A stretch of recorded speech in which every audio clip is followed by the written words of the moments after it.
Assalamualaikum warahmatullahi wabarakatuh. Halo semuanya, apa kabar? Semoga kabar kalian baik-baik saja ya. Kembali lagi dengan saya, Putri Anggraini dengan NIM 121606161. Kali ini saya akan menjelaskan tentang uji T atau T-test. Uji T-test ini diturunkan oleh W.S. Gosset tahun 1908, dinamakan distribusi Staden karena waktu dipublikasikan Gosset menggunakan nama samaran yaitu Staden, dan huruf T yang terdapat dalam istilah uji T diambil dari huruf terakhir nama beliau. Sejak itu distribusi bagi T ini disebut sebagai distribusi Staden T.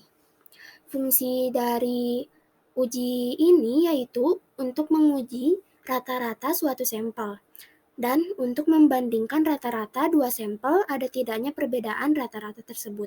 Spesifikasinya data yang berskala ukur interval atau rasio, data berdistribusi normal, ukuran sampel kecilnya kurang dari 30, jika sampelnya lebih dari 30, uji T sama dengan uji Z. Hanya pada uji T diasumsikan simpangan baku populasi tidak diketahui. Jenis-jenis uji T. Satu sampel atau one sample T-test, yaitu digunakan untuk membandingkan rata-rata suatu sampel dengan suatu nilai konstanta tertentu.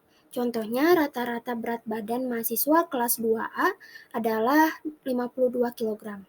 Statistik ujinya dapat terlihat pada layar sebelah kanan. Lalu kriteria ujinya tolak H0 jika T hitung lebih besar dari T tabel atau p-value-nya kurang dari alfa. Jenis-jenis uji T yang kedua yaitu dua sampel atau two sample T-test.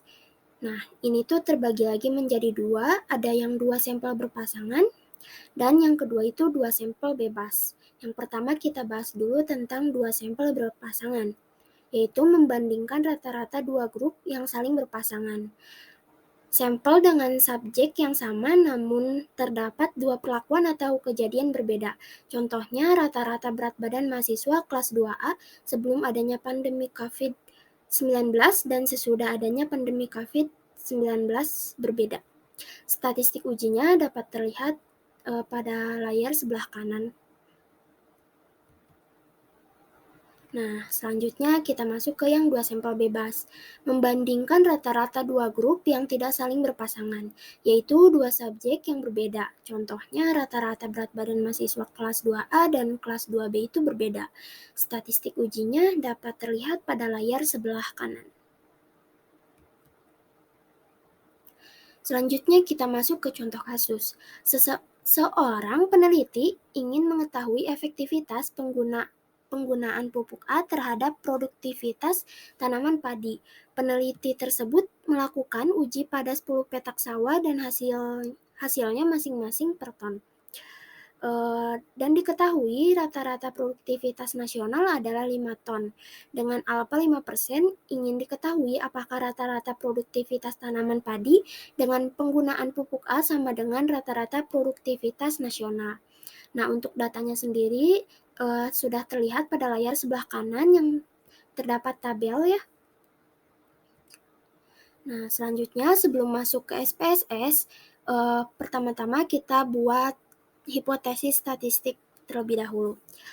Di sini ada hipotesis statistik uji normalitas. H0-nya data berdistribusi normal dan H1-nya data tidak berdistribusi normal. Mohon maaf ya, itu harusnya H1. Lalu selanjutnya hipotesis statistik uji T.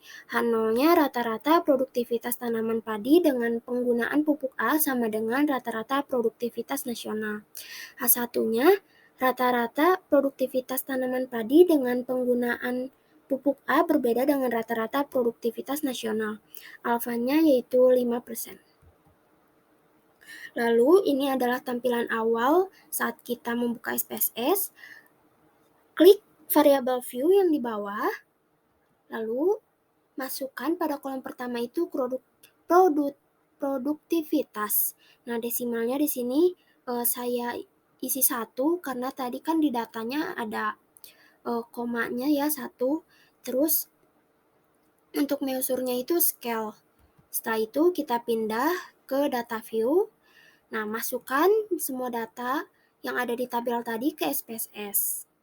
Setelah dimasukkan, klik Analyze, lalu pilih Descriptive Statistic, lalu klik Explore. Maka akan muncul seperti layar sebelah kanan atas. Nah, data produktivitas tadi pindahkan ke Dependent List. Nah, setelah itu klik Plots yang sebelah kanan ya, ada di bawahnya statistik. Itulah yang di pinggir produktivitas. Nah, udah itu bakal muncul seperti yang ada di bawah. Layar sebelah kanan bawah, lalu jangan lupa klik Normality Plot with Test. Nah, di checklist ya, setelah di checklist, klik Continue dan klik OK. Maka datanya akan keluar seperti ini. Selanjutnya kita lakukan uji T.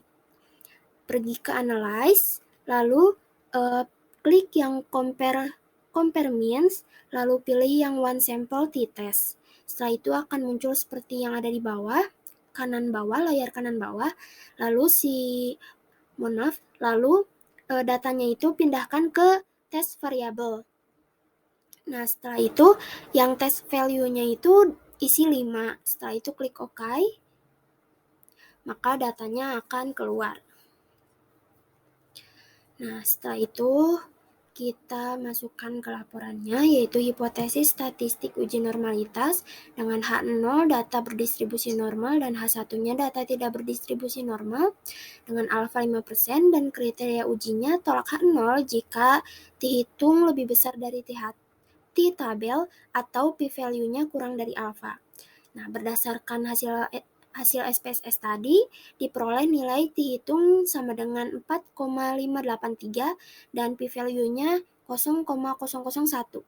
Untuk alfanya sendiri itu 0,05 dan db-nya n kurangi 1 sama dengan 9. Diperoleh di tabelnya yaitu 2,62.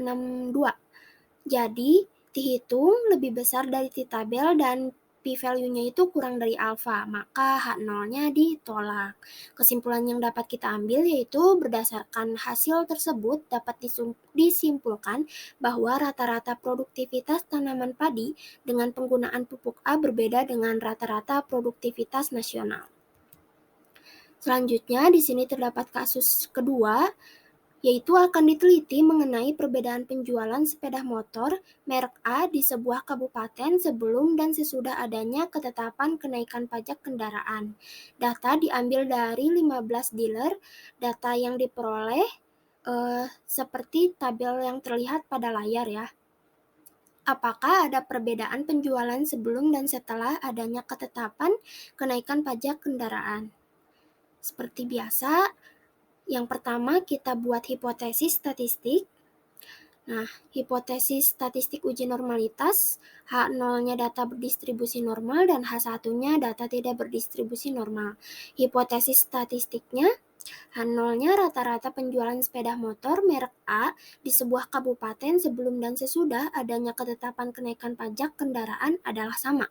H1-nya rata-rata penjualan sepeda motor merek A di sebuah kabupaten sebelum dan sesudah adanya ketetapan kenaikan pajak kendaraan itu berbeda. Alfanya 5%.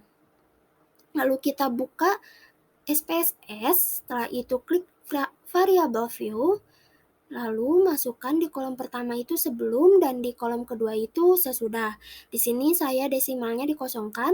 Untuk labelnya di kolom pertama, sebelum adanya ketetapan kenaikan pajak. Lalu di label yang kedua itu setelah adanya ketetapan kenaikan pajak.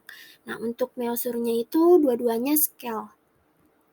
Setelah itu, pergi ke data view dan masukkan semua datanya yang tadi ada di tabel ya, 15 orang kan tadi.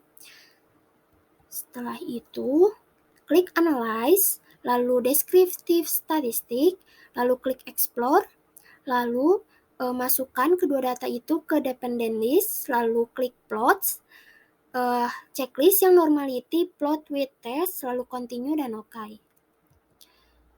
Nah, maka data tes kenormalannya atau uji normalitasnya akan keluar ya.